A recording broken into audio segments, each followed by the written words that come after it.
মা যেহেতু আসছেন ১ বছর পরে, সেহেতু আ দেশে সুখ সমৃদ্ধি বজায় থাকে, শান্তি থাকে দেশে এবং প্রত্যেকটি ঘরে, ঘরে যেন সুখ শান্তি মা যেন বজায় রাখে। পূজা তো খুব ভালো কাটছে।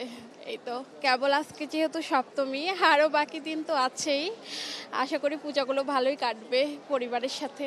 এখন তো আমাদের সকলের মনে একটা রব ভাব, মা আসছে, সবার মনে একটা অন্যরকম আনন্দ।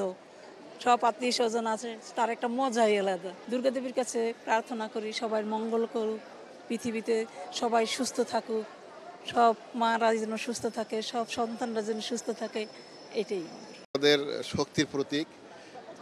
১ বছর পরে আমাদের মাঝে আসে।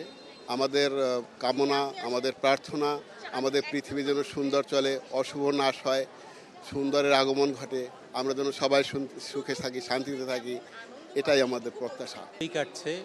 আজকে তো মহা সপ্তমী, আর অষ্টমী তিথিও এখানেই করব ঢাকেশ্বরী যথারীতি। এরপর নবমী দশমী ঢাকা শহরের অন্যান্য মন্দিরগুলি ঘুরে দেখব, এটাই প্ল্যান।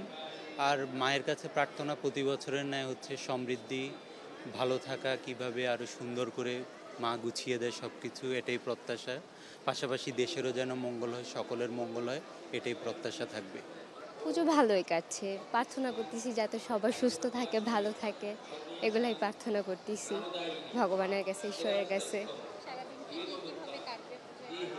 সারাদিন পুজো নিয়ে ভাবি, কোথায় যাব, কি করব, পুজো কিভাবে কাটাবো, এগুলো নিয়ে ভাবি, কিভাবে মাকে সম্মান করব।